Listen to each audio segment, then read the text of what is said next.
March 14th, I'm sitting in our booth in the Pentagon. The Fox booth is on a hallway with all the other television networks.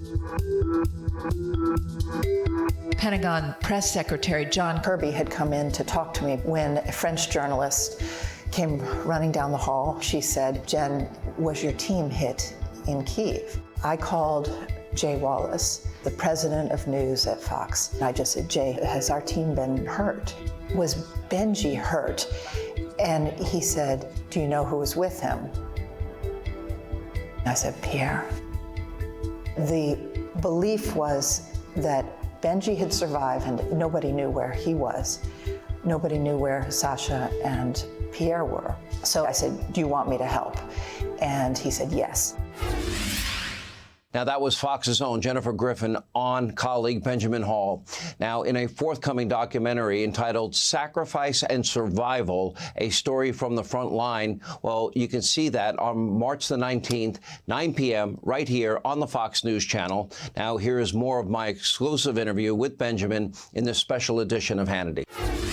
When you had the awareness of how severe your injuries were, and that car passed and then came back and you threw a rock at it, you describe in the book that you had to start pulling yourself up a slope so that the car would be able to see you at that point. Yeah. With all the injuries that you have. That to me is miraculous that you were able to do that with such severe injuries. Yeah. Elbows, arms slid along, and not once did I think, I can't do this. Not once did I think the injuries are too bad for this. There was one thought in my mind: whatever it takes to get home, whatever it takes, nothing else matters. The pain, the struggles, it doesn't matter. You got to do that every second, do whatever you have to. And I felt that throughout the whole recovery. Whenever things are really dark and hard and painful, whatever it takes, it doesn't matter. Put away the evil, put away the bad. You can do it. You can do it. And that's an incredible driving force. If you hold something up in front of you that you want to do no matter what, you can do it. You can really do it. You know, we always try to put ourselves in the position, how would I act if I went through something similar? I could tell you, I don't think I could ever in any way match the mental toughness, the strength, the faith, the fortitude, the courage that you're describing here. I think you could. I think most people can. What amazed me most was where you can find and how you can find a new level. I never thought that was possible. I never thought I could go through that myself. I've seen people go through horrific things in wars. But every time I got to a point where I didn't think things were possible, I found another level of strength inside me. And I looked deep inside and I said, you got to get through this. You hold on. You put aside that pain. And I know we've all got it. I believe that now. It's deep inside all of us. You find it, you fight for it, and it is inside us. We've got that. And so I think you could, I think anyone could, if you just believe in it and you keep doing it. Let's talk about Pierre. You had traveled to numerous war zones together. He was a close friend. You said in the book that you believe Pierre saved your life that day. Yeah. Why did you believe that? He was in the same car as you? He was in the same car. Pierre, I think, to the end, got out of that car first. He cleared the way for me to get out. And whether you want to look at this in a bigger way, and look at God and religion, perhaps Pierre gave his life to save mine. Perhaps something happened there where this incredible person took that sacrifice. Meaning you think he opened the door for you, putting himself at risk? And when he kept saying Russian, meaning the drones were above you? He was still trying to save me when he said that. That was it. He was still trying to save my life.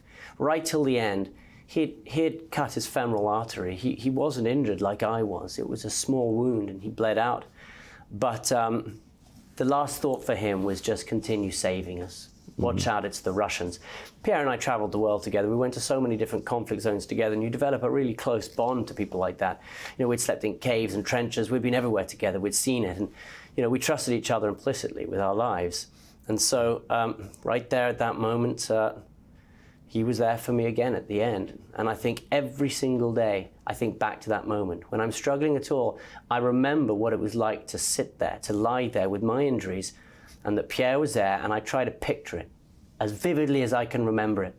The feel of the ground, the clearness of the air, I remember it, and I remember Pierre being there, and I remind myself, that if you can't do everything from now on, if you can't live the best life and do as good as you can, his life has gone to waste. You knew at that point, or at what point did you know that he was dead? Oh, I didn't know he was dead. I didn't even know he was injured. He wasn't injured like I was. Mm-hmm.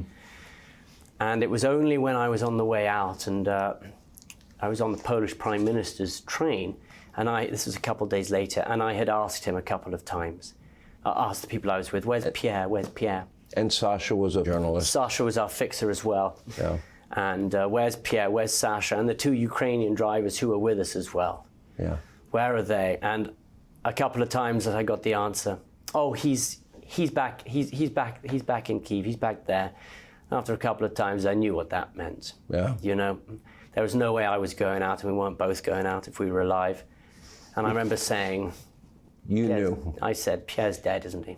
You had been in Afghanistan together. You told a story in the book about you were watching some Afghanis, ride horses, and you asked to ride with Pierre, and you both rode together.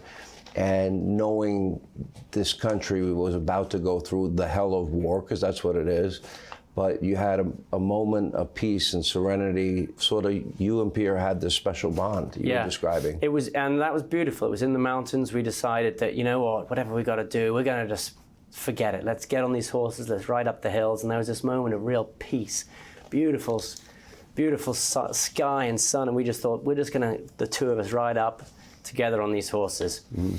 And in some ways, that was that last little piece for the country as well. Afghanistan was about to fall as well. But perhaps it was the last piece for us too, and I think back to that moment too. We had this bond, and we talked about everything that meant so much to us, how we loved life, and how we loved traveling, and how we loved our families. So we talked about those together, as we often did. And I remember that part of Pierre too, the one who just loved the world, loved doing everything he could. Let me talk about, so you got in this car, they're literally dragging you with these most severe injuries. What do you remember from that point to the point where you woke up in the hospital? Very little. I remember bumping around in the back of the car, and I was in and out at this point, in and out of consciousness. And I just remember being dragged out and then getting an injection. What I found out the other day was that they were about to take both my legs off. And one doctor said, don't do it yet, I'm coming in, specialist. Let me have a look. They had taken one, was already gone. They were about to take the other. The leg was already cold. He was about to go. Wow. And he went in, and at the last minute, he hooked it up. He got the blood supply going again, and he felt it as the leg started to get warm again.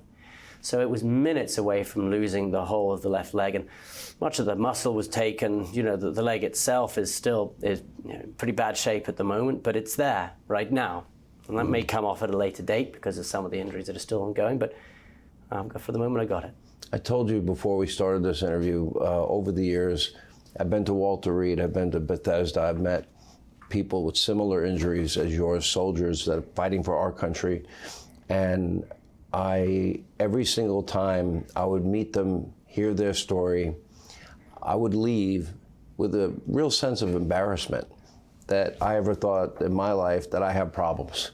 I don't have, these are problems. These are challenges that are beyond really the comprehension of most people. This is the reality, sadly, of war and evil that does exist, I believe, in this world. But that was always the feeling I had.